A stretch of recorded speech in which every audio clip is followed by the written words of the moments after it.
Hello everyone.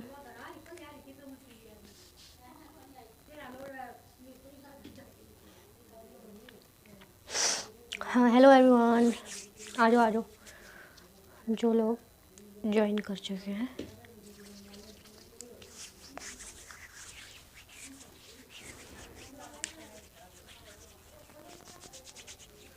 अभी मैं face पे कुछ नहीं लगा रही, मैंने कुछ नहीं लगाया फेस के ऊपर, बस जस्ट अपने हाथों पे थोड़ा मॉइस्चराइज़र मैंने यूज़ किया है बिकॉज बहुत ज़्यादा ड्राई हो चुके हैं हाथ, स्किन सॉरी, ऐसे पपड़ी सी बनने स्टार्ट हो गई हाथों पे। Okay so this is the first day of 5 days online makeup and skin care classes. पहला दिन है आज हमारा। डोंट वरी, जितनी आप लोग नर्वस हो उससे कहीं ज़्यादा मैं नर्वस हूँ। आप लोगों को नर्वस होना बनता भी नहीं है।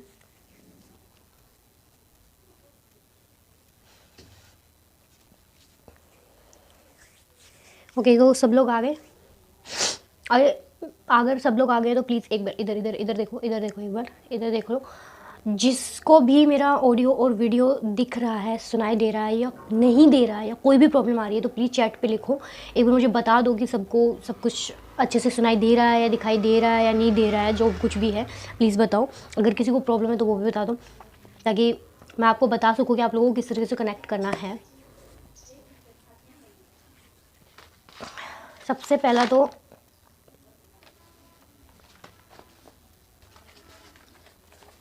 ये हमारा पहला दिन है जिसमें मैं आपको कंप्लीट स्किन की जो प्रॉब्लम्स हैं, स्किन से रिलेटेड जो भी आप लोगों के सवाल है, वो आप लोगों के सारे सवालों के जवाब दूंगी आज इस क्लास में।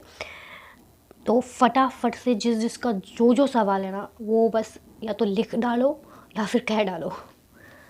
फिर मैं बताती हूँ आप लोगों को कि आपको किस तरीके से क्या चीज़ स्किन में प्रॉब्लम्स है, कैसे हम इसे सॉल्व कर देंगे, क्या है, कैसे है, मेकअप में स्किन का क्या रोल है, और सब कुछ आज मैं सब कुछ बता दूँगी। सबसे पहले तो मैं स्टार्ट कर लूँ तो मैं आपको ये बोलना चाहूँगी कि अगर पेन कॉपी लेके बैठे हो तो बहुत अच्छी बात है। जैसे मैंने यहाँ पे नोट्स बना के रखे हो पहले से ही, देखो इतने सारे। ये ऐसे नोट्स बनाना चाहो तो नोट्स भी बना सकते हो। अब ये मत बोलना कि प्लीज़ इसकी पिक्चर क्लिक करके हमें दे दो, खुद से करो, खुद अपने तरीके से लिखो। जो तुम्हारे माइंडसेट में है, जो तुम्हें समझ में आ रहा है, जो मैं बोल रही हूँ उसको लिखो। जो मैंने लिखा है, जो मेरे तरीके से मैंने लिखा हुआ है, वो तुम्हें समझ में नहीं आएगा, क्या पता। कॉपी पेस्ट मत करो किसी चीज़ की। तो ऐसे पेजेस पे नोट्स बना लो जितना मैं बताने वाली हूँ। तो कुछ लोगों ने सवाल लिखे हैं। हाँ okay, so first of all सब लोगों को ना बड़ा ये रहता है मेकअप को लेकर के कि लाइक हाँ ये मेकअप कर रही है, ये तो मेकअप का कमाल है, ये तो मेकअप है, ये तो ये है, ये तो वो है। जितनी भी दिमाग में नेगेटिविटी है ना मेकअप को लेकर के, एक बार वो साइड में रखो, पूरा एक बार साइड में रखो। जब तक तुम किसी चीज़ को, वो शाहरुख खान का एक डायलॉग है ना, शिद्दत से नहीं चाहोगे, तुम्हें नहीं आएगी, वो तुम्हें मिलेगा ही नहीं। मेकअप को कुछ लोग बहुत गंदा और गलत मानते हैं, I don't know why.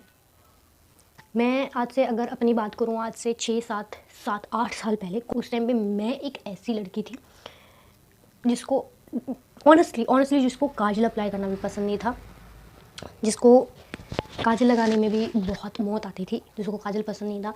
Foundation और कंसीलर तो बहुत दूर की बात थी, बहुत। मुझे फाउंडेशन और कंसीलर में डिफरेंस तक नहीं पता था। हाँ मुझे पता है आप लोगों में से कुछ लोगों को यही सवाल है कि फाउंडेशन और कंसीलर में डिफरेंस क्या होता है। जेन्युइनली मुझे इन दोनों में डिफरेंस तक भी नहीं पता था। मुझे पता ही नहीं था कि फाउंडेशन कंसीलर, इवन मुझे ये भी नहीं पता था कि कॉम्पैक्ट क्या होता है, मुझे कुछ भी नहीं पता था। 2017 में मैंने देखना स्टार्ट किया। आई थिंक 2017 के लास्ट एंड में जाके। मैं ये चीज़ें क्यों बता रही हूँ, क्योंकि आप लोगों के ना अभी दिमाग में कुछ लोगों की ये घुसा हुआ है कि मेकअप यार अच्छा नहीं होता, मेकअप ये है, मेकअप वो है। मेकअप का जो नेगेटिविटी है ना, मैं ये बता रही हूँ इसीलिए ताकि वो निकल जाए, क्योंकि जब तक वो नेगेटिविटी नहीं निकलेगी मेकअप के बारे में आप अच्छा सोच ही नहीं सकते। कोई भी काम कर रहे हो उसको शिद्दत से करो, मेहनत से करो, लगन से करो, समझ के करो, सोच के करो, प्यार से करो, बहुत अच्छे से हो जाएगा, बहुत ही अच्छे से होगा। बोझ नहीं लगेगा एक टाइप से मेकअप, यार मैंने तो ऐसे किया था, उसने तो ऐसे बोला था, मेरा ऐसा नहीं हुआ, बोझ नहीं लगेगा। तो मैंने 2017 के एंड में मैंने मेरा पहला यूट्यूब चैनल था जो मैंने सब्सक्राइब किया था। मेरा नहीं था, मैंने किसी का सब्सक्राइब किया था, वो था अनायसा। आई थिंक ऑलमोस्ट सब लोगों को पता ही होगा अनायसा.in श्रुति मैम, अनिष्का दी, अंकु दी, इन सब के बारे में आई थिंक सबको पता ही होगा। आई थिंक मे बी आप लोगों को पता हो, नहीं पता तो मैं बता दूं कि अनायसा करके श्रुति अर्जुन आनंद का एक ब्यूटी चैनल हुआ करता था, है मतलब अभी भी। एंड आई थिंक वो इंडिया का पहला ऐसा चैनल है, ब्यूटी चैनल, जो 10 मिलियन क्रॉस कर चुका है। इंडिया का मैं बोल रही हूँ, अब तक मैंने किसी का नहीं देखा जिसका ब्यूटी कंटेंट है और जिन्होंने इतना मतलब 10 मिलियन जिनका हो गया हो, ऐसा मैंने नहीं देखा है अब तक, तो मैंने शायद नहीं देखा। और मैं भी शायद किसी को हो गया होगा, मैं किसी और को ऐसे फॉलो नहीं करती। तो 2017 मैंने उनको फॉलो करना स्टार्ट किया था, एंड ऐसे ही बस मस्ती मस्ती में मैंने फॉलो किया, फॉलो नहीं मतलब सब्सक्राइब किया था। एंड ऑन दैट मैंने जब उनको सब्सक्राइब किया ना, मैं उनके ब्यूटी कंटेंट देखना स्टार्ट किया, उनके हैक्स, उनके मेकअप्स। 2019 तक आते आते सडनली पता नहीं क्यों मुझे मेकअप से प्यार होना स्टार्ट हो। ये वो वाला जोन हो गया जैसे कि हाँ, हम मिले और थोड़ा टाइम बिताया और फिर प्यार हुआ, ये वो वाला जोन हो गया कुछ इस टाइप का। तो मुझे धीरे धीरे ना मेकअप पसंद आने लगा। उनकी वीडियोस मैं कम से कम आज भी देखती हूँ, कम से कम 50 बार एक वीडियो देख लेती थी। उनकी जो ब्राइड का जो मेकअप होता था, उनका जो भी वो मेकअप करते थे या फिर जो भी वो हैक बताते थे, आज भी मैं जब भी फ्री होती हूँ या फिर मेरा मन कुछ नया देखने का या कुछ नया करने का, तो मैं वहाँ से आइडिया ले लेती हूँ कि मैं यहाँ से ये चीज़ कर सकती हूँ। मैं आज भी उनकी वीडियोज़ देखती हूँ एंड धीरे धीरे मुझे ना चीज़ों में ना ऐसे इंटरेस्ट होना स्टार्ट हुआ। सबसे पहले मेरा सबसे बड़ा क्रेज़ पता है तुम्हें क्या था, कि मुझे ना दुनिया भर की आई शेडो पैलेट्स इकट्ठी करनी है, कलेक्शन करना है, मुझे कलेक्ट करना है उन सबको। मुझे आई शेडोज से इतना प्यार हो गया, इतना प्यार हो गया। और सबसे पहले तो मेरा सबसे बड़ा टारगेट था हुडा ब्यूटी की जितने भी पैलेट्स थे ना, मैं वो कलेक्ट करूँगी। जब भी मेरे पास पैसे आएंगे ना, मैं वो वाली पक्का लूँगी। हालांकि वो मैं अब तक नहीं ले पाई हूँ बट मैं एक दिन ज़रूर लूँगी, और जिस दिन लूँगी आप लोगों के सामने डेफिनेटली शेयर करूँगी। पहले मुझे आई शेडोज़ में कलेक्शन में बहुत ही मुझे मन करने लगा, मेरा बहुत मन करता था कि मैं कलेक्ट करूँ पूरी दुनिया के आई शेडो पैलेट्स जितनी भी, वो भी ब्रांड वाली है, ठीक है, लोकल वाली नहीं। जो लोकल आते हैं बिल्कुल ही, मैं नहीं कहती लोकल जो प्रोडक्ट होते हैं वो सारे ख़राब होते हैं, नहीं, बहुत अच्छे भी होते हैं, लेकिन मेरा जो मन था ना उस टाइम पे, मेरा वही मन कर रहा था। एंड देन मेरा धीरे धीरे जब मैंने जॉब करना स्टार्ट किया, मैंने टीच करना स्टार्ट किया, तब मेरा धीरे धीरे ना लिपस्टिक्स को कलेक्ट करने का बड़ा मन किया। तो मैंने पैसे लिए और मेरी पहली लिपस्टिक मैंने परचेज़ की। मुझे लिपस्टिक लगाने का इतना शौक होने लगा, इतना शौक हुआ, मतलब जो लड़की नफ़रत करती थी इन चीज़ों से, मैंने डायरेक्ट लिपस्टिक लगाई। मेकअप में सबसे पहले मैंने लिपस्टिक लगाना स्टार्ट किया था। फाउंडेशन कंसीलर तो मैंने कभी ज़िंदगी में लगाया ही नहीं था। मैंने मेकअप लिपस्टिक स्टार्ट की और मेरा ऐसा मन करता था कि भाई दुनिया भर की जितनी भी लिपस्टिक्स है ना, डार्क से डार्क, लाइट से लाइट, सारी ले लूँ और सारी लगा के आऊँ रोज़ डेली अलग अलग। मेरा इंटरेस्ट बना उस चीज़ में। जब मेरा इंटरेस्ट बना तो मुझे पता चला, तब मेरा 2018 में मेरा एक गोल था जो मुझे लग रहा था कि मैं कॉलेज के बाद में पूरा कर पाऊँगी, बट अनफॉर्चुनेटली फाइनेंशियली मैं इतनी इंडिपेंडेंट नहीं बन पाई कि मैं मेरे गोल तक पहुँच पाऊँ। 2019 तक आते आते मुझे समझ में आ गया था कि अगर मुझे मेरा ड्रीम पूरा करना है या मुझे वहाँ तक पहुँचना, जहाँ तक मैंने सोचा, वो जो टारगेट मुझे हिट करना है, वहाँ तक पहुँचने के लिए मुझे एक तो फाइनेंशियली इंडिपेंडेंट होना बहुत जरूरी है। ये चीज़ें मैं इसलिए बता रही हूँ ताकि मेरी स्टोरी जो है मैं आप लोगों को बता सकूँ कि मैं भी एक ऐसी ही लड़की थी जिसको मेकअप बिल्कुल भी पसंद नहीं था। Then I was like makeup, पता है कुछ लोग ना फैशन के लिए करते हैं, कुछ लोगों का ना एक वो बोलते हैं ना कि क्या बोलते हैं उसको, मेकअप कुछ लोग इसलिए करते हैं क्योंकि मेकअप लोगों को, कुछ लोगों को ये लगता है कि यार देखो, कुछ लोग पैसा कमाने के लिए मेकअप सीखते हैं, पैसा कमाने के लिए मेकअप करते हैं। कुछ लोगों को पसंद होता है, जैसे कि किसी को ड्राइंग करना पसंद है, किसी को फुटबॉल खेलना पसंद है, किसी को क्रिकेट, किसी को मेकअप सीखना करना पसंद होता है। तो कुछ लोग इस तरीके से करते हैं, कुछ लोग उस वजह से करते हैं। मैं दूसरे वाली थी। मैंने सोच लिया था कि एक छोटा सा पार्लर कर लेती हूँ। वो पार्लर ओपन करने का मेरा ये मोटिव रहा था क्योंकि 2018 में मेरी सिस्टर की वेडिंग हुई थी, वहाँ पे मेरा मेकअप हुआ था। पार्लर वाली दीदी का नाम लेके ना लोग ऐसे टोंट मारते हैं बेसिकली मेकअप के ऊपर, तो मैं ऐसी नहीं थी कि मैं किसी को ये बोल के करूँ कि यार पार्लर वाली दीदी ने 500 वाला मेकअप किया। कभी स्टोरी पर डालूंगी मेरा मेकअप 2018 में जो मेरा मेकअप हुआ था मेरी सिस्टर की वेडिंग में। लिटरली ज़ीरो नॉलेज थी, -1000% नॉलेज थी, मेकअप की कोई नॉलेज नहीं थी, कुछ भी नहीं था। बट अब जो मैं मेकअप देखती हूँ मैं उसमें क्या पता 10,000 कमियाँ निकाल दूँ, क्योंकि मुझे उस चीज़ के बारे में पता है।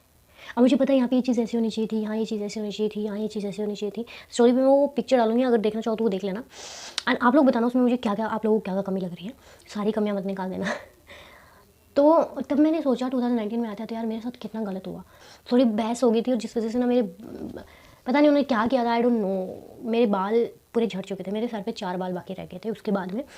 तो आई वाज जस्ट लाइक कि यार ऐसे तो पता नहीं दुनिया में कितनी लड़कियां हैं जिनका ये हाल हुआ होगा, ऐसे तो वो मतलब मुझे ये हुआ कि मैं कुछ ऐसा करूं कि किसी लड़की के साथ ये ना हो जो मेरे साथ हुआ। तो 2019 में मैंने अपनी ग्रेजुएशन कंप्लीट कर ली थी तब मैंने थोड़ा सा ये सोचा कि मैं ना कहीं पे थोड़ी सी जॉब कर लूँ 4-5 हज़ार की, तो इससे करते करते करते थोड़ी सी इन्वेस्टमेंट, थोड़ी बचत हो जाएगी, मुझे सेविंग्स हो जाएंगी। उसके बाद में छोटा सा एक पार्लर नहीं, एक एकेडमी, मेकअप एकेडमी में ओपन करूँगी, जहाँ पे मैं ये सब चीज़ें सिखाऊंगी और सीखूंगी, जहाँ हालांकि मुझे 1% कुछ नहीं आता था वहाँ पे। तो ये सब चीज़ें वहाँ से स्टार्ट हुई। 2019 में मेरा इंटरेस्ट बना स्टार्ट हुआ। फिर 2020 में लॉकडाउन हो गया था, तब मैं पूरा एकदम मेरा ये था कि नहीं नहीं नहीं, जॉब 9 to 5 जॉब अपने बस की नहीं है, अपने को खुद का कुछ ना कुछ करना है। बट खुद का कुछ ना कुछ करने के लिए मेरे पास पैसे नहीं थे, बिल्कुल भी पैसे नहीं थे। खुद का मैं क्या करती। तो 2021 में मैंने जॉब की फिर से कहीं और, जहाँ से मैंने सोचा था कि 1 साल जॉब कर लेती हूँ, सेविंग करके मेकअप स्टार्ट करूँगी। यूट्यूब वीडियोस का मुझे पता चला था कि शॉर्ट्स ऐसे बनेंगी तो पैसे आएंगे, यूट्यूब का पता चला था। तो आई वाज जस्ट लाइक कि यार 1 साल में जॉब कर लेती हूँ, फिर पैसे आ जाएंगे, उससे मैं मेरा यूट्यूब स्टार्ट करूँगी। थोड़ी थोड़ी चीज़ें मैं कलेक्ट करना स्टार्ट कर दिया था मैंने 2021 में ही, लाइक कॉम्पैक्ट, छोटा मोटा कॉम्पैक्ट, हाईलाइटर, ब्लश। मुझे हाईलाइटर, फिर मेरा थर्ड जो मेकअप प्रोडक्ट था वो था मेरा हाईलाइटर। मुझे हाईलाइटर से बहुत प्यार हो गया था, मुझे हाईलाइटर चाहिए होता था। एंड उसके बाद में मैंने थोड़ा थोड़ा स्टार्ट किया कलेक्ट करना कि मुझे ये चीज़ें करनी। मैं जॉब करती थी तो मैं तब ऑर्डर कर देती थी, जैसे लिपस्टिक्स या फिर कुछ भी ऐसी चीज़ें जो मुझे ऐसा लग रहा है कि हाँ मैं ये चीज़ कर सकती हूँ, या फिर ये चीज़ मुझे पता है ऐसे यहाँ पे डेफिनेटली ये चीज़ ऐसे यूज़ होती है। वहाँ से मैंने कलेक्ट करना स्टार्ट कर दिया था। एंड 2021 में मुझे समझ में आ गया था कि भाई 9 to 5 जॉब तो नहीं ही होगी बेटा तेरे से, तुझे जो टारगेट, तेरा गोल जो था वो कर कंप्लीट, तो यूट्यूब पे चल। एंड मुझे ऐसा था कि यूट्यूब में शायद 1 साल में मैं कर लूँगी। एंड 1 साल में मेरी एक यूट्यूब से चाहे 5-6-7 हज़ार की एक डेली इनकम आ जाएगी, और उसमें मुझे घर से काम करना पड़ेगा, जिससे मुझे बाहर नहीं जाना पड़ेगा, और मेरा बहुत सारा टाइम भी बच जाएगा वैसे तो, क्योंकि जॉब करती थी, सुबह निकलती थी, शाम को आती थी, तो वैसे मेरा टाइम नहीं बचता था। तो मैंने यूट्यूब चुन लिया था, मतलब मेरा जॉब छोड़ी मैंने और यूट्यूब पर गई। कोई आइडिया नहीं है सोशल मीडिया पे, जैसे वो एक जन्म लेते हुए बच्चा होता है ना, जिसको दुनियादारी का कुछ नहीं पता होता। मैं वो थी यूट्यूब के ऊपर। यूट्यूब पे मैंने स्टार्ट किया था, एंड मुझे कुछ भी नहीं पता था यार, कुछ भी नहीं पता था। पहले मैंने पूरी कंप्लीट नॉलेज ली, एंड मैंने बहुत गलतियाँ की यूट्यूब से लेकर के, बहुत गलतियाँ की, जिस वजह से आज तक मुझे यूट्यूब पे मोनेटाइजेशन नहीं मिला है। आज मुझे 2 साल और ऑलमोस्ट 6 महीने हो चुके हैं, अभी तक मेरा चैनल मोनेटाइज नहीं हुआ है। मैंने भी बहुत सारी ऐसी गलतियाँ की यूट्यूब पे जो यूट्यूब की कम्युनिटी या गाइडलाइन को पूरा नहीं करती थी, जिसकी वजह से यूट्यूब हमेशा मेरे वीडियोस को पुश करता रहा है। मतलब पुश, मतलब वो नहीं, पुश वाला वो नहीं, वैसे मोटिवेशन वाला पुश मतलब वो दबा रहा है उसको, तो वायरल नहीं हो रही थी। तो बहुत डिमोटिवेट हो जाती हूँ बहुत बार, बहुत डिमोटिवेटेड। बट अभी जो आप लोग आ रहे हो, ये कर रहे हो ना, बहुत बहुत पॉजिटिव वाइब्स है। एंड तो ये थी मेरी यूट्यूब जर्नी, या फिर मैं बोलूँ यहाँ तक पहुँचने की जर्नी। तो 2-2.5 साल से मैं कंटिन्यू कर रही हूँ, कंटिन्यू। मैंने एक दिन ऐसा नहीं किया जिस दिन मैंने शूट ना किया हो, जिस दिन मैंने अपलोड ना किया। ये सब चीज़ें मैंने इसलिए बोली क्योंकि कुछ लोगों का इंटरेस्ट नहीं होता है। अब हम लड़कियों के पास में ना जॉब करने का है chance, but the main fact is कि हमें घर में भी रहना पड़ेगा, काम करना पड़ेगा, क्योंकि हम लड़कियां हैं भाई। At the end of the day we are women, और हमें घर का भी देखना पड़ेगा, हमें बाहर का भी देखना पड़ेगा। अगर हमें हमारे सपने पूरे करने हैं तो हमारे पास ये ऑप्शन नहीं है कि हम लोग घर छोड़ के या फिर घर का काम छोड़ के हम हमारे जॉब पे चले और अपने सपने पूरे। ऐसा नहीं है, हमें वो भी करना पड़ेगा और वो भी करना पड़ेगा, ताकि हम अपने ड्रीम्स तक पहुंच सकें। कोई इंसान आके तुम्हें ये नहीं बोलेगा कि बेटा तू कर, तेरा ये घर का काम हम देख लें, कोई भी नहीं बोलेगा तुम्हें दोनों चीज़ देखनी पड़ती है। इसलिए एक ऐसा रास्ता चुना मैंने जिससे कि मेरा घर का जो है, मेरी रिस्पॉन्सिबिलिटी वो भी बनी रहे और मैं मेरे ड्रीम्स तक भी पहुंच सकूं। तो इसलिए मैंने यूट्यूब चुना था। मैंने मेरी जॉब छोड़ी, बट उस जॉब से ना मेरा बहुत बड़ा नुकसान ये हुआ, मैं फाइनेंशियल इंडिपेंडेंट नहीं हो पाई। एक चीज़ के लिए, एक पैसे के लिए मुझे सेविंग्स जो मैंने कर रखी थी वो मैंने सारी लगा दी आज तक। मेरे पास अब मैं अभी फ़िलहाल के लिए मैं बोल सकती हूँ मेरे पास एक पैसा नहीं है, या फिर मैं ये बोल सकती हूँ कि मेरे पास इतना पैसा नहीं है कि मैं एक पेंसिल खरीद लूँ, इतना भी नहीं है, क्योंकि मैंने मेरी सारी सेविंग्स लगा दी है यहाँ पे। बट जितनी लगाई हैं वो सारी वापस आएंगी, दुगनी होकर वापस आएंगी। एक गलती मैंने ये की कि मैं फाइनेंशियली इंडिपेंडेंट नहीं हुई। मैंने फाइनेंशियली अपने आप को वीक रखा, बहुत वीक रखा। एक ये कारण भी है कि आज तक मेरा चैनल मोनेटाइज नहीं हुआ, शायद मे बी क्योंकि मैं फाइनेंशियली इंडिपेंडेंट नहीं हूँ। अगर आपके पेरेंट्स, आपके घर वाले आपको सपोर्ट करते हैं ना, आप दुनिया के सबसे भाग्यशाली इंसान हो, सबसे भाग्यशाली इंसान हो। सपोर्ट अगर फाइनेंशियली नहीं है, एटलीस्ट मेंटली हो, वही बहुत होता है। अगर किसी के पास फाइनेंशियली भी सपोर्ट ना हो और मेंटली भी सपोर्ट ना हो, बहुत डिफ़िकल्ट होता है भाई, बहुत डिफ़िकल्ट होता है। एक बात बोलूँगी, जॉब कर रहे हो, जॉब छोड़ना मत। अगर जॉब कर रहे हो तो मत छोड़ो। जॉब कर रहे हो, सेविंग्स करो, बचत करो पैसे की। उससे एक अच्छी सी लाइटिंग ले लो, धीरे धीरे कर लो। मतलब 1 महीने की सैलरी से सेविंग की, उससे सबसे पहले एक अच्छा सा कैमरा या फ़ोन ले लिया जिसकी अच्छी खासी क्वालिटी हो, ठीक है। अगले महीने की मैं एक अच्छी सी रिंग लाइट ले ली, अगले महीने की मैं छोटा मोटा कोई मेकअप स्टार्ट कर दिया, एक दो चीज़ों से करना स्टार्ट कर दो। ज़रूरी नहीं, मैं ये नहीं बोल रही कि एक बार में 1.5-2 लाख लगा दो, नहीं, धीरे धीरे सेविंग्स करो। दिन में जॉब कर रहे हो और रात हमारी ही होती है। 1 साल तक अपनी नींद को थोड़ा साइड में रख दो, थोड़ा कम सो लो, कोई दिक्कत नहीं है। जितना आज अपना लगाओगे ना, जितना लगाओगे अपनी नींद, अपना पैसा, अपनी मेहनत, अपना पसीना, वो सब वापस मिलेगा। क्योंकि अब मुझे वो धीरे धीरे मिल रहा है, इसलिए मैं आपको बोल रही हूँ। मैं ये नहीं कह रही कि मुझे सब वापस मिल गया, नहीं मिला, और शायद मे भी आगे थोड़ा और टाइम लगे, बट मुझे मिल रहा है, अभी वो वापस आ रहा है। अब आप लोगों को ही देख लो, आप लोग मेरे सामने हो, मुझे कुछ ना कुछ तो मिला ही है, तो बहुत अच्छी बात है। मेहनत करोगे तो मिल जाएगा, बस धीरे धीरे अपनी सेविंग्स को रखो। फाइनेंशियली गरीब मत बनो, मैं सीधा बोल रही हूँ, किसी के ऊपर डिपेंड मत रहो। कोई एक इंसान अगर बोले ना मैं तुझे सपोर्ट करूँगा फाइनेंशियली, तू कर, तुझे जो करना है, वो एक टाइम तक करेगा, उसके बाद वो भी नहीं करेगा, वो भी भाग जाएगा, ठीक है। तो अपने आप को गरीब भिखारी मत बनाओ मेरी तरह। मेरी सबसे बड़ी गलती ही यही थी कि मैंने अपने आप को फाइनेंशियली एकदम खाली झोला रख लिया था, जिससे मुझे बहुत प्रॉब्लम होती है आज भी, क्योंकि मेरे पास फाइनेंशियल सपोर्ट ज़ीरो है, ज़ीरो। हो गया आज का ज्ञान। अब हम स्टार्ट करते हैं मेन टॉपिक कि हमारी जो मेकअप है वो हमारे फेस पे है, तो उस पे जो फेस पे जो मेकअप कर रहे हैं उस पे ये जो हमारी स्किन है ये क्या है, क्यों है, किस लिए है, और क्यों ज़रूरी है मेकअप से पहले स्किन को प्रेप करना। तो पहला क्वेश्चन है, हमारी स्किन टाइप क्या है, कैसे पता चलेगा कि हमारी स्किन टाइप क्या है। पहला सवाल यही होता है। सबसे पहला सवाल तो लोगों के मन में यही होता है, यार मेकअप ही तो है, फाउंडेशन लगाया मैंने, कंसीलर लगाया मैंने, ये किया मैंने, वो किया, तो जो आपने मेकअप में बताया मैंने सब किया, लेकिन मेरा मेकअप बहुत गंदा हुआ, बहुत केकी, बहुत पैची, बहुत ये वो फलाना ढिमकाना, सारी प्रॉब्लम्स बता रही। स्किन केयर किया था तूने पहले? नहीं किया था। मॉइस्चराइजर लगाया था? नहीं लगाया था। क्लीन किया था? नहीं किया था। तो भाई वो कैसे मेकअप टिकेगा तेरा? एक सिंपल सी मैथमेटिकली इसको कैलकुलेट करके चलें तो हम, तो यू कैन से कि हम एक दीवार बनाई हमने, हम ईंटें लगा रहे हैं दीवार पे, दीवार बनाने के लिए ईंट लगा रहे हैं, उसके बीच में हम सीमेंट लगाते हैं। क्यों लगाते हैं? वो ईंट दब जाए, होल्ड रहे, टिकी रहे, इसीलिए करते हैं हम लोग, इसीलिए लगाते हैं ना, कि वो चिपकी रहे, बनी रहे, टिकी रहे, इसलिए लगाते हैं। तो स्किन केयर हम किस लिए करते हैं भाई?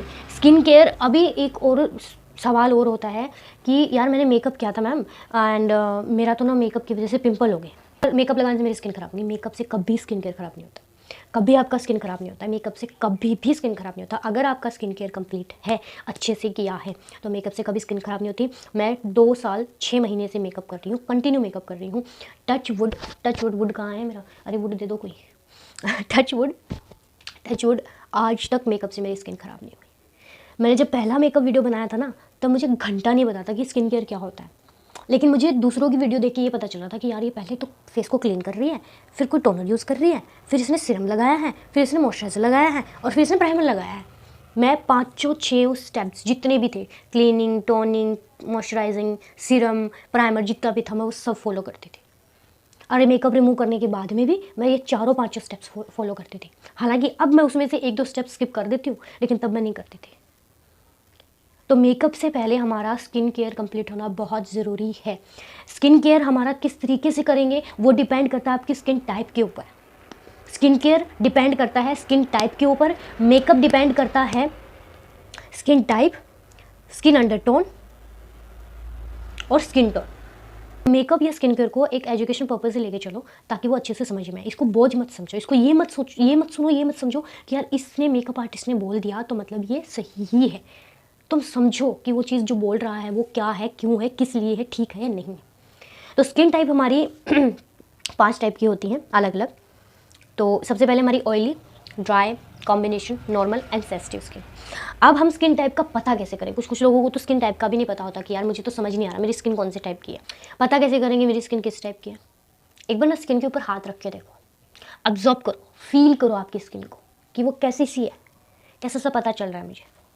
उस तरीके से आप क्या कर सकते हो, स्किन टाइप का पता करो। सबसे पहले हम कैसे पता करेंगे स्किन टाइप का? पहला स्टेप आता है हमारा क्लीन एंड वेट करना। पहले हम क्लीन करेंगे, फिर उसको वेट करेंगे। क्लीन कैसे करेंगे? फेस वॉश लेंगे, फेस को वॉश करेंगे, एंड थोड़ी टाइम के बाद में, कितना time? 30 minute at least, minimum 30 minute. Face wash करने के बाद में 30 मिनट्स तक हम वेट करेंगे। उसके बाद में हम क्या कर सकते हैं? उसके बाद में हमें पता चलेगा हमारी स्किन किस टाइप की है। जैसे फॉर एग्जाम्पल मैंने फेस वॉश किया, एग्जाम्पल दे रही हूँ, मैंने फेस वॉश किया, फेस वॉश करने के बाद में मेरी स्किन पे ना 1-1.5 घंटे के बाद में जब फेस वॉश किया था तो एकदम पूरी खिंच गई थी स्किन मेरी, एकदम ऐसे ऐसे खिंच गई थी, पूरी खिंच गई थी। लेकिन स्किन वो फेस वॉश यूज़ करने के बाद में मेरा पूरा फेस यहाँ से ऐसे ऐसे पूरा शाइन कर रहा है। एंड हाथ ऐसे लगा के जब मैं बाहर निकाल रही हूँ ना तो यहाँ पे कुछ कुछ दिख रहा है मुझे, चिकना चिकना कुछ कुछ महसूस हो रहा है। यहाँ पूरा फेस एकदम ऐसे ना अंदर से जैसे किसी ने ना कुछ था और वो बाहर निकल आया। तो वो क्या होती है, हमारी ऑयली स्किन होती है। अगर मैंने यहाँ पे फेस वॉश करने के 30 मिनट या 1 घंटे बाद देखा मॉइस्चर आ रहा है, कुछ तो है मेरे फेस के ऊपर चिपचिपा, कुछ तो है चिकना चिकना चिप चिप चिप चिप, तो मेरी स्किन ऑयली स्किन हो गई। अगर मैंने फेस वॉश किया 30 मिनट के बाद में या 1 घंटे के बाद में मेरी स्किन एकदम वाइट सी होगी, क्रैक से बनने स्टार्ट हो गए, पपड़ी सी उखड़ रही है, यहाँ से मेरी स्किन उखड़ी जा रही है, यहाँ है, पूरा एकदम वाइट हो गया है और मैं ऐसे कुरुच रही हूँ ना तो मेरी स्किन निकल रही है, पील हो रही है। वो क्या होती है, हमारी ड्राई स्किन। अगर मेरी स्किन फेस वॉश के बाद में यार यहाँ से तो पूरी फट जाती है, यहाँ से पूरा वाइट होके यहाँ से पूरा फट गई मेरी स्किन, और यहाँ से ना वही सेम चिप चिप है, थोड़ा सा ऑयल है, तो मेरी स्किन क्या हो गई, कॉम्बिनेशन स्किन। दो स्किन का मिला के बनती है। Combination skin oily plus dry भी हो सकती है, ड्राई प्लस नॉर्मल भी हो सकती है, ड्राई प्लस सेंसिटिव भी हो सकती है, ऑयली प्लस नॉर्मल भी हो सकती है, ऑयली प्लस सेंसिटिव भी हो सकती है। तो कॉम्बिनेशन स्किन दो स्किन को मिला करके बनती है। अब डिपेंड करता है कि आपकी स्किन के अंदर कितने ज़्यादा एरिया में ड्राइनेस है और कितने ज़्यादा एरिया में आपकी ऑयल है। अगर मेरी स्किन का सिर्फ ये और ये हिस्सा ऑयल दे रहा है, मतलब ऑयली है, यहाँ इस एरिया में ड्राई है, और यहाँ तो मेरी स्किन ड्राई है, ठीक है। लेकिन यहाँ इस एरिया में ऑयल है लेकिन इतने एरिया में ड्राई है, तो मेरी स्किन कौन सी होगी, कॉम्बिनेशन ड्राई स्किन। मेरी स्किन में 60% ड्राइनेस है, 40% मेरी स्किन ऑयली है, तो मेरी स्किन कौन सी होगी, कॉम्बिनेशन ड्राई स्किन। अगर मेरी स्किन के अंदर ऑयल ज़्यादा है, मान लो मेरी स्किन ऑयली 60% है, ड्राई 40% है, तो मेरी स्किन कॉम्बिनेशन ऑयली स्किन हो जाएगी। इतना समझ में आ गया, सबने लिख लिया, कोई बात नहीं, अगर आप लोग रिकॉर्ड करना चाहते हो तो रिकॉर्ड भी कर लो। नेक्स्ट आती है हमारी नॉर्मल स्किन एकदम नॉर्मल रहेगी। हर एक सीजन में आपकी स्किन जो है वो बदलती रहती है। फॉर एग्जांपल मेरी जो स्किन है वो समर में एक्सट्रीम ऑयली होती है, अभी विंटर्स में मेरी skin almost dry combination skin है, मतलब ऑयल भी है, ऑयली भी है लेकिन ड्राई ज़्यादा है, तो मेरी स्किन कॉम्बिनेशन ड्राई स्किन हो गई। तो आपकी सीजन की वजह से भी स्किन जो है वो चेंज होती रहती है। नेक्स्ट आता है हमारी सेंसिटिव स्किन में क्या होता है, बहुत ज़्यादा रेडनेस आ जाती है। अगर आप कुछ भी ऐसा अप्लाई कर लेते हो जो आपकी स्किन के लिए इचीनेस बढ़ा देता है, रेडनेस बहुत ज़्यादा जाती है एंड फेस के ऊपर पिंपल्स आना स्टार्ट हो जाते हैं, तो आपकी एक सेंसिटिव स्किन है जिसके ऊपर आपको कोई भी प्रीमियम प्रोडक्ट ही यूज़ करने पड़ते हैं जो स्पेसिफिकली सेंसिटिव स्किन के लिए बने हुए होते हैं। फॉर एग्जाम्पल अब कुछ लोग बोलते हैं कि ऑयली स्किन का ना कैसे पता करें, ऑयली स्किन भी तो बहुत टाइप की होती है। देखो ऑयली स्किन के ऊपर क्या होता है, फॉर एग्जाम्पल मेरी ऑयली स्किन है, सबसे पहले तो यहाँ पे आपको ना छोटे यहाँ पे हमें गड्ढे दिखेंगे, छोटे जो गड्ढे दिख रहे हैं ना आपको, वो ओपन पोर्स होते हैं आपके। ऑयली स्किन क्योंकि हमारी बहुत ज़्यादा पहले से मॉइस्चराइज्ड होती है, जो हमारी स्किन है वो अंदर से ऑयल प्रोड्यूस कर रही है, निकाल रही है, तो हमारी स्किन के ऊपर ना ये wrinkles, fine lines, smile lines बहुत ज़्यादा दिखती है ऑयली स्किन वालों के ऊपर। ड्राई स्किन वालों के ऊपर कोई फाइन लाइन्स नहीं होंगी, मतलब ड्राई स्किन किसी की नॉर्मल ड्राई स्किन होती है, किसी की एक्सट्रीम ड्राई स्किन होती है। स्किन में रिंकल्स नहीं होते हैं, ओपन पोर्स बहुत कम होते हैं, इवन ना के बराबर ही होते हैं, ओपन पोर्स होते ही नहीं है। लेकिन ऑयली स्किन में क्या होता है, ओपन पोर्स की प्रॉब्लम होती है, wrinkles, fine lines, smile lines, ये सब कुछ होता है। जैसे मेरे यहाँ पे फोरहेड पे ये ऐसे बन जाना, ये चीज़, ये जो फाइन लाइन्स है ना, ये बन जाना, तो ऑयली स्किन के ऊपर ये प्रॉब्लम्स होती हैं। कॉम्बिनेशन स्किन में कभी कभी आपको फाइन लाइन्स एंड रिंकल्स की कभी कहीं किसी एरिया में प्रॉब्लम हो सकती है। ड्राई जो स्किन होती है उसके अंदर आपको रिंकल्स या फाइन लाइन्स की प्रॉब्लम नहीं होगी। अब आप में से कुछ लोगों ने एक सवाल किया था स्टार्टिंग में कि हमारी स्किन के ऊपर ना एक्ने बहुत है, एक्ने प्रॉब्लम्स बहुत हो जाती है, तो एक्ने क्यों हो रहे हैं हमें, आप बता दो हमें कि प्रॉब्लम क्या है। कई बार क्या होता है, कुछ ऐसा हो जाता है हमारी स्किन के अंदर, या हम कुछ ऐसा प्रोडक्ट यूज़ कर लेते हैं, या कुछ भी ऐसा हो जाता है जिससे हमारी स्किन के जो पोर्स होते हैं ना, जो मैं यहाँ पे बता रही थी, छोटे छेद होते हैं, हमारी पूरी बॉडी पे ही है ये छेद, ये पूरी बॉडी पे ही है। जहाँ से हमारी स्किन के ऊपर आपने हाथ पे देखा ना बाल है, जहाँ पे बाल होते हैं, वो क्या होता है, हमारी स्किन का एक छेद होता है जहाँ से हमारी स्किन सांस लेती है, ब्रीथ करती है। अगर कई बार हमारी स्किन के वो जो छेद है वो बंद हो जाते हैं ना, तो स्किन हमारी सांस नहीं ले पाती है, जिस वजह से क्या होता है, हमारे एक्ने भी हो सकते हैं। जो पोर्स है हमारे, जो ये हमारे पोर्स हो गए, जो मैं बोल रही हूँ ना, ये छोटे जो होल है हमारी स्किन के ऊपर, इसमें अगर कभी ना सीबम, मतलब कि जो ऑयल होता है ना, वो अटक जाता है, फंस जाता है, वो निकलता नहीं है। अगर वो बाहर निकल रहा है तो दैट्स ओके, ऑयली स्किन होगी या फिर you can say combination skin हो गई। अगर वो जो ऑयल है वो बाहर नहीं निकलता है इन छेद से, इसकी वजह से हमें एक्ने हो जाते हैं। सिंपल सी बात है, समझ में आया? स्किन के अंदर जो छोटे छोटे पोर्स हैं उसके अंदर कभी कभी सीबम जो ऑयल होता है वो फंस जाता है, उसकी वजह से हमें एक्ने होते हैं। एक ये रीज़न है, एक ये रीज़न हो सकता है। दूसरा सबसे बड़ा रीज़न होता है जो कि नॉर्मल होता है टीनेजर्स में, हार्मोन्स का। हार्मोन्स चेंज हो रहे हैं जिसकी वजह से जो हमारा सीबम है, जो ऑयल है स्किन के अंदर, वो बहुत ज़्यादा बनना स्टार्ट हो जाता है, बहुत ज़्यादा बनना स्टार्ट हो रहा है, जिसकी वजह से हमें बहुत सारे acne and acne prawn skin हो जाती है। कभी कभी देखा होगा आपने, बहुत सारे लोगों को बहुत सारे आवे पिंपल्स होते हैं, तो वो उस वजह से होते हैं क्योंकि जो हमारा हार्मोन है उसमें कुछ ना कुछ प्रॉब्लम है, कुछ चेंज हो रहा है या कुछ ना कुछ प्रॉब्लम है, इस वजह से हमें एक्नेस होते हैं। ये दूसरा कारण होता है। तीसरा सबसे मेन कारण हमारा बैक्टीरिया। हवा में मौजूद जितनी भी बैक्टीरिया होगी वो हमारी त्वचा से, हमारी स्किन के जितना भी पास में आएगी, या फिर मैं एक एडवर्टीजमेंट की तरह बोलूँ कि लाइक संपर्क में आएगी, तो हमारी जो स्किन है उस पर एक्ने डेफिनेटली होंगे। एक सबसे मेन रीज़न जो होता है वो होता है हमारा खान पान, हमारी डाइट। ऑयली स्किन है, ऑयली चीज़ें बहुत ज़्यादा खा रहे हैं, या फिर कोई डेयरी प्रोडक्ट का हम बहुत ज़्यादा सेवन कर रहे हैं, बहुत ज़्यादा खा रहे हैं, इस वजह से हमारी स्किन के ऊपर एक्ने बहुत ज़्यादा हो जाते हैं। तो जितना हो सके उतना जंक फूड को आप अवॉइड करोगे तो ज़्यादा सही रहेगा। अगर आपकी स्किन के ऊपर बहुत ज़्यादा एक्ने है तो ये कुछ एक कारण थे जिसकी वजह से हमें एक्ने होने के चांस होते हैं। एक्ने होने का सबसे बड़ा रीज़न हमारा विटामिन ए जो होता है उसकी कमी की वजह से भी हमें एक्ने हो सकते हैं। अब देखो, प्रॉब्लम का तो हमें पता चल गया कि हमें एक्नेस क्यों हो रहे हैं। अब इनको हम रोक कैसे सकते हैं? थोड़ा बहुत तो ऐसा कुछ होना चाहिए ना जिससे हम इसको लाइक ये कर सकें कि ये रुक जाए, ये ना हो, कंट्रोल कर लें। तो सबसे पहले तो आप अपनी डाइट चेंज करो। डाइट में जितना मुझे पता है, आप कोई ऐसी चीज़ें खाओ जिससे कि लाइक आपको अगर बहुत ज़्यादा फाइन लाइन्स हैं, झुर्रियाँ बहुत ज़्यादा हो रही हैं, तो आप टमाटर खा सकते हो, नॉर्मल है टमाटर। चॉकलेट खाते हैं कुछ लोग। मांस, मीट, अंडे मैं नहीं खाती, मैं वेजिटेरियन हूँ। अगर आप प्रेफर कर सकते हो तो आप खा सकते हो। इससे आपको रिंकल्स नहीं होंगे, कभी नहीं होंगे रिंकल्स। एंड एक ज़रूरी बात जो आप हमेशा सुनते रहते हो, हर दूसरे इन्फ्लुएंसर और हर दूसरे एक्टर्स बोलते हैं कि पानी पियो, पानी पियो, रोज़ाना 8 गिलास पानी पियो। जितना ज़्यादा आप पानी पियोगे उतना ज़्यादा आपको वॉशरूम जाना पड़ेगा। सीधी सिंपल नॉर्मल भाषा में बोल रही हूँ, जितना वॉशरूम जाओगे उतना आपकी बीमारियाँ बाहर निकलेंगी और उतनी ही ज़्यादा आपकी स्किन चमकेगी। हाइड्रेट रखना स्किन को अंदर से बहुत ज़रूरी है। बाहर 70,000 स्टेप्स फॉलो कर लिए, इतना सारे महंगे प्रोडक्ट यूज़ कर लिए, कुछ नहीं हो रहा। जब तक स्किन को अंदर से आप हाइड्रेट नहीं करोगे, अंदर से आप इसको रेडी नहीं करोगे, तब तक कुछ नहीं हो सकता। अपनी स्किन को रेडी रखो, पानी पियो रोज़ाना एटलीस्ट 8 गिलास। मैं तो गिनती नहीं हूँ, शायद मैं 8 से ज़्यादा ही पी जाती हूँ। अभी ठंड है तो ल्यूकवार्म वाटर, एक नॉर्मल सा गर्म पानी ले लो, ठंडा पानी पीने की ज़रूरत नहीं है। पानी पियो। ये सच में है, ये सच में फैक्ट है कि मैं ये इसलिए नहीं बोली क्योंकि बहुत सारे लोग बोलते हैं, ये सच में है। पानी पियो, जितना हो सके अपनी स्किन को हाइड्रेट रखो। तीसरा, आप क्या कर सकते हो, अपनी स्किन को मसाज दो, सीरम यूज़ करो। वो हम नेक्स्ट कल जो क्लास लेंगे उसके अंदर मैं बताऊंगी आपको किस तरीके का क्या यूज़ करना चाहिए स्किन केयर। आज सिर्फ मैं आप लोगों को कुछ एक चीज़ ऐसी बता रही हूँ जो इंपॉर्टेंट होती है, एकदम थ्योरेटिकल पॉइंट्स बताएंगे। चौथा जो सबसे इंपॉर्टेंट होता है वो होता है सनस्क्रीन। बहुत इंपॉर्टेंट है, बहुत ही इंपॉर्टेंट है। आज से 1-1.5 साल पहले मुझे पता चला था कि सनस्क्रीन का एक्चुअल में यूज़ क्यों करते हैं हम लोग, किस लिए करते हैं हम लोग। सनस्क्रीन का जो यूज़ मुझे पता चला, मेरी फट गई कि सनस्क्रीन यूज़ ना करने के नुकसान क्या होते हैं, मेरी फट गई सच में।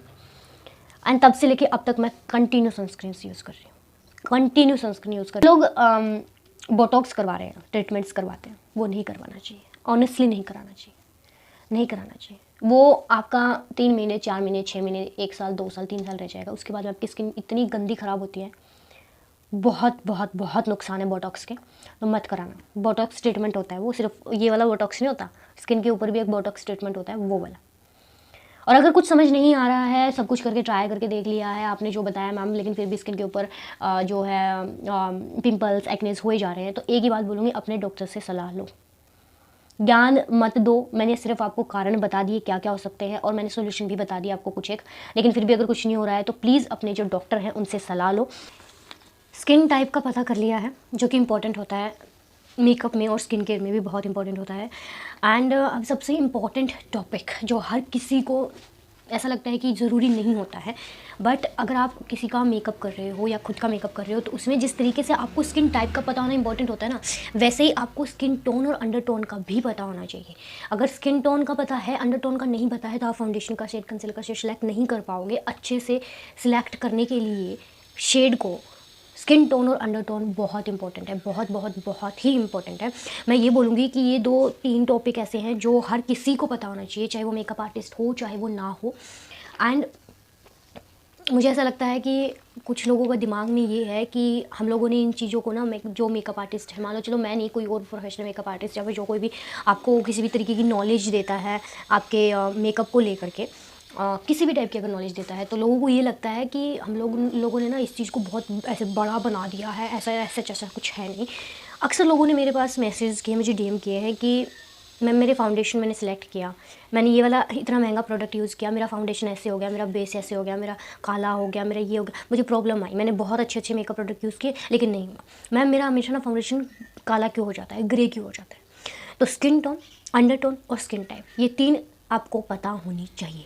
अपना मेकअप कर रहे हो, चाहे क्लाइंट का कर रहे हो, और चाहे किसी का भी कर रहे हो घर में, ठीक है? तो स्किन टोन हम स्टार्ट करते हैं स्किन टोन से।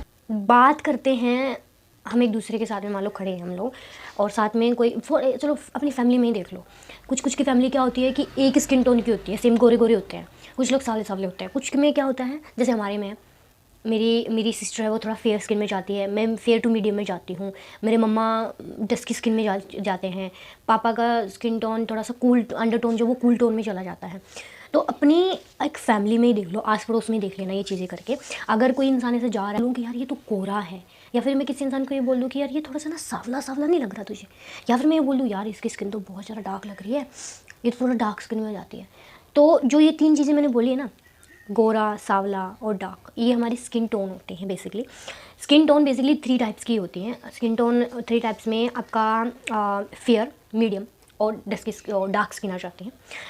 अब आप बोलोगे कि जो ये 3 हमने बोली है ना स्किन टोन, इसी के अकॉर्डिंग ही फाउंडेशंस होनी चाहिए, एक फेयर के लिए, एक मीडियम के लिए और एक डार्क के लिए। ऐसा नहीं होता है। फेयर टू मीडियम में बहुत सारे फेयर हो सकते हैं।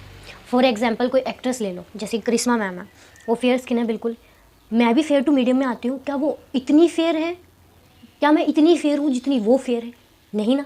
अगर आप ना अपने आप को देखते हो यार, आप सोचते हो यार मेरा तो गेहुआ कलर है, गेहुआ कलर बहुत लाइक इंडियन स्किन टोन में गेहुआ कलर सबसे ज़्यादा माना जाता है, परसेंटेज उसकी सबसे ज़्यादा होती है। अगर मैं सोच रही हूँ यार मैं तो गोरी हूँ, मैं ये हूँ, मैं वो, अगर मैं किसी ऐसे इंसान के पास चले जाऊँ जो मुझसे 1-2 टोन ज़्यादा गोरा है, तो वो फेयर स्किन हो जाती है, लेकिन मेरी भी स्किन फेयर है। तो हम में क्या हो गया, दोनों में डिफरेंस ये हो गया कि टोन हमारी जो है, 1-2 शेड जो हमारा है ऊपर नीचे। तो फेयर में भी 2-3 टोन्स होती हैं, एक बहुत सारा, एक वो बोलते हैं ना अंग्रेजों वाला फेयर, अंग्रेज आ गया, वो वाला फेयर भी होता है। एक मेरे जैसा भी फेयर हो सकता है, एक थोड़ा सा और एक्स्ट्रा गेहुआ कलर हो सकता है, मेरे से थोड़ा सा 1 टोन एक्स्ट्रा गेहुआ कलर हो सकता है। तो फेयर में बहुत सारे होते हैं। डार्क स्किन में भी बहुत सारे अलग से डार्क स्किन्स होती हैं। मान लो एक नाइजीरियन स्किन है, नाइजीरिया मतलब जो अफ्रीकन लोग होते हैं ना, जंगलों में रहते हैं, वो कितने डार्क स्किन में होते हैं। लेकिन इंडिया में भी ऐसे कुछ लोग हैं जो डस्की स्किन में माने जाते हैं। डस्की और डार्क में डिफरेंस होता है, डार्क बहुत ज़्यादा डार्क होता है, डस्की में थोड़ा बहुत मीडियम आपका टोन कम हो जाता है डार्क का। जैसे दीपिका पादुकोण का है, अभी तो वो फेयर स्किन में है, बट कुछ सालों पहले वो भी डस्की स्किन में आती थी। तो दोनों का जो स्किन टोन है वो डार्क ही है, लेकिन एक का थोड़ा कम डार्क है, एक का थोड़ा ज़्यादा डार्क है। तो स्किन टोन जो होती है मेन हमारी 3 ही टाइप की होती है, fair, medium and dusky, sorry dark. But उनके बीच में भी हमारी अलग अलग स्किन हो जाती है। किसी की थोड़ी सी फेयर ज़्यादा हो जाती है 1-2 टोन, किसी की मीडियम में 1-2 मीडियम टोन ज़्यादा चली जाती है, थोड़ा डार्क की साइड में चला जाता है। अब मान एक एग्जाम्पल लो, एक इंसान है जिसकी मीडियम स्किन टोन है, मीडियम स्किन टोन से 1-2 शेड लाइट है तो वो फेयर में चला जाएगा, सारे फेयर में चले जाएंगे, लेकिन स्किन शेड अलग अलग हो जाएगा, लेकिन जाएंगे फेयर में। मीडियम में थोड़ा अगर वो डार्क की तरफ जा रहा है तो 1-2 शेड डार्क होता जाएगा, कोई डस्की होगा, कोई डार्क होगा, वो मीडियम टू डार्क में चला जाएगा, लेकिन सबके स्किन जो शेड है, जो कलर है, वो अलग अलग हो जाएगा। तो ये हमारी स्किन टोन हो जाती है। सो बेसिकली क्या होता है कि मान के चलो एक लड़की है जो मेरी स्किन टाइप की है और मेरी ही स्किन टोन की है, उसने जब वो फाउंडेशन यूज़ किया ना तो उसका एग्जैक्ट हो गया वो मैच, लेकिन जब मैंने यूज़ किया ना तो मेरी स्किन से वो 1-2 शेड मुझे लाइट लगा, मेरा जो स्किन है वो थोड़ा सा गोरा हो गया मेरी ओरिजिनल स्किन टोन से। या फिर मैं ये बोलूँ उसने जो फाउंडेशन यूज़ किया उससे उसका परफेक्ट मैच हो गया, लेकिन जब मैंने यूज़ किया ना तो मेरी 1-2 स्किन जो टोन है ना वो 1-2 डार्क हो गई, मेरा फेस थोड़ा अजीब दिखने लगा। अगर मैं फेयर स्किन पे 1-2 शेड डार्क शेड यूज़ कर लूँगी तो वो डार्क हो सकता है, और अगर मैं मीडियम या डस्की स्किन के ऊपर 1-2 शेड लाइट फाउंडेशन यूज़ कर लूँगी तब भी वो ग्रे हो जाएगा, तब भी वो ब्लैक हो जाता है। तो जो लोग बोलते हैं ना हमारा फाउंडेशन ग्रे हो गया, ब्लैक हो गया, वो किस वजह से हो रहा है? क्योंकि आपकी जो स्किन है उसके अंदर जो प्रॉब्लम्स है, पिगमेंटेशंस हैं, या तो आपने वो कवर अप नहीं की है, या फिर आपने क्या किया है, अपनी इस स्किन टोन से 1-2 लाइट शेड का फाउंडेशन यूज़ कर लिया। देखो अपनी अपनी चॉइस होती है। वैसे तो अगर कोई डार्क स्किन की लड़की है, वो चाहती है मैं 1-2 टोन अपने आप को गोरा कर लूँ फाउंडेशन लगा के, ठीक है कर लो, इट्स ओके। बट आपकी जो स्किन का ओरिजिनल कलर है ना, उसको पहले आपको न्यूट्रलाइज करना पड़ेगा करेक्टर्स कंसीलर्स यूज़ करके। अगर सुनाओ किसी ने कंसीलर करेक्टर्स होते हैं, उसको यूज़ करके आपको उसको न्यूट्रलाइज करना पड़ेगा पहले, कि उसको बैलेंस बनाना पड़ेगा उस स्किन के ऊपर, तब जाके आप 1-2 शेड लाइट फाउंडेशन यूज़ कर सकते हो। नहीं तो वो पिक करेगा, दिखेगा, वो ग्रे हो जाएगा। देन सबसे बड़ी प्रॉब्लम ये आती है कि सेम लिया फाउंडेशन भी, स्किन टोन भी सेम थे, लेकिन वो क्यों मेरे ऊपर वर्क नहीं किया? क्योंकि उस लड़की की जो अंडरटोन है वो अलग थी और तुम्हारी अंडरटोन अलग थी। अब ये अंडरटोन क्या होती है? स्किन टोन सबको समझ में आ गया। जो मेरी फेस के ऊपर अभी जो चमड़ी दिख रही है ना, मेरी जो ये चमड़ी दिख रही है, इसका जो कलर है ना, वो हमारी स्किन टोन हो गई। अंडरटोन हमारी जो ये स्किन है, इसके अंदर एक, सुना ना 7 लेयर होती हैं स्किन की, 7 होती है, कितनी होती है, जितनी भी होती हैं, 2 या 4 या 6 या 7 लेकिन इसके अंदर जो मेरी स्किन का टोन है ना, अंडरटोन, अंडरटोन, इस स्किन के अंदर जो मेरा टोन है स्किन का, वो मेरी स्किन अंडरटोन हो जाती है। आया समझ दोनों में डिफरेंस? स्किन टोन हमारी ये वाली जो स्किन का सरफेस दिख रहा है वो है, स्किन के अंदर वाली जो स्किन है उसका जो टोन होता है वो हमारी अंडरटोन हो जाती है। तो अंडरटोन बेसिकली हमारी 3 टाइप्स की ही होती है, कूल, वार्म एंड न्यूट्रल। अगर कोई इंसान, अब मैं पता कैसे करूँ मेरी कूल टोन है, वार्म टोन है या न्यूट्रल है, बट इनका मतलब क्या है पता तो मैं बाद में करूँगी। Cool tone, warm tone, undertone का मतलब क्या होता है? किसी किसी को आपने देखा होगा कि एक लड़की खड़ी है मान लो, और उसकी तरफ मैंने जब देखा ना, यार तूने फेस पे कुछ लगाया है क्या, पिंक पिंक, तेरा फेस ना पिंक पिंक लग रहा है मुझे। तो अगर किसी का फेस आपको डायरेक्टली, एक तो देखो उसने कुछ लगाया है, पिंक करने के लिए लगाया है तो पिंक लगेगा ही लगेगा, मतलब पिंक करने के लिए कुछ लगाया है तो पिंक डेफिनेटली। कुछ नहीं यूज़ कर रखा, वैसे ही किसी को नेचुरल ब्लश दिख रहा है तो वो हमारी कूल टोन हो जाती है। अगर पिंक है तो वो कूल टोन हो जाएगी। अगर किसी का फेस, आप कभी कभी नोटिस करना कि यार तेरा फेस ना पीला पीला लग रहा है, कहीं तुझे पीलिया तो नहीं हो गया? बोलते हैं ना कुछ लोग, तेरा तो पीला पीला फेस लग रहा है, क्या हो गया तुझे? अगर किसी का फेस आपको येलो दिख रहा है, पीला दिख रहा है, तो वो आपका वार्म टोन हो गया। न्यूट्रल में क्या होता है, किसी किसी का फेस थोड़ा थोड़ा पिंक भी दिखेगा, थोड़ा थोड़ा येलो भी दिखेगा। जैसे कि हमारी कॉम्बिनेशन स्किन थी ना, 2 अलग अलग स्किन टाइप को मिला करके एक स्किन टाइप बन जाती थी, वो कॉम्बिनेशन स्किन थी। वैसे ही न्यूट्रल है, 2 अलग अलग अंडरटोन जब एक साथ मिल जाती है तो उसको हम न्यूट्रल बोल देते हैं। मेरी जो स्किन टोन है वो न्यूट्रल है। अब आप बोलोगे आपको कैसे पता चला कि आपकी स्किन जो है वो न्यूट्रल है? मैं पता कैसे करूँ? किसी और का तो मैं देख के पता कर लूँगी, मुझे मेरा पता ही नहीं चल रहा कैसे करना है। तो आप क्या काम करोगे, एक ही सोल्यूशन है इसका, सामने से देख के बता सकते हो एज यूजल कि कैसा सा दिख रहा है, बट नहीं आ रहा समझ में सामने से। तो जो हमारे जो हाथ है ना, ये कलाई है ये वाली, यहाँ जो विंस हैं, नस हैं, जो अंदर की जो नसें दिख रही है ना, यहाँ पे देखो ये वाली जो नसें दिख रही है ना, ये जो नसें होती है ना, इनका कलर देख के हम पता कर सकते हैं कि हमारी अंडरटोन क्या होती है। अब लिखना चाहो तो लिख सकते हो, रिकॉर्ड कर रहे हो तो बहुत अच्छी बात है, रिपीट कर लेना, फिर अपने अपने नोट्स बना लेना। विंस का कलर यहाँ का देखना है, और कहीं का नहीं देखना, एक बार पहले यहाँ का देखना है, क्योंकि यहीं से हमारा जो है स्किन टोन मैच होता है। तो यहाँ पे कलाई पे अगर आपकी विंस आपको ब्लू कलर की दिख रही है, ब्लू कलर की विंस दिख रही हैं, तो आप कूल टोन में चले जाओगे, मतलब कि आपका फेस थोड़ा पिंक पिंक दिखेगा। अगर आपकी विंस का कलर यहाँ पे आपको थोड़ा थोड़ा ग्रीन दिख रहा है, ग्रीनिश दिख रहा है, तो आप वार्म अंडरटोन में चले जाओगे, मतलब कि आपका फेस येलो दिखेगा। अगर आपके विंस का कलर यहाँ से 4-5 विंस जा रही है, 2 विंस तो मुझे येलो दिख रही हैं, 2 विंस मुझे थोड़ी सी ग्रीनिश दिख रही हैं, सॉरी 2 विंस तो मुझे यहाँ पे ब्लूइश दिख रही हैं, पर्पलिश दिख रही हैं, थोड़ी थोड़ी पर्पल भी दिख रही हैं, 2 विंस मुझे यहाँ पे ग्रीन दिख रही हैं, तो वो कौन सी होगी? न्यूट्रल हो गई।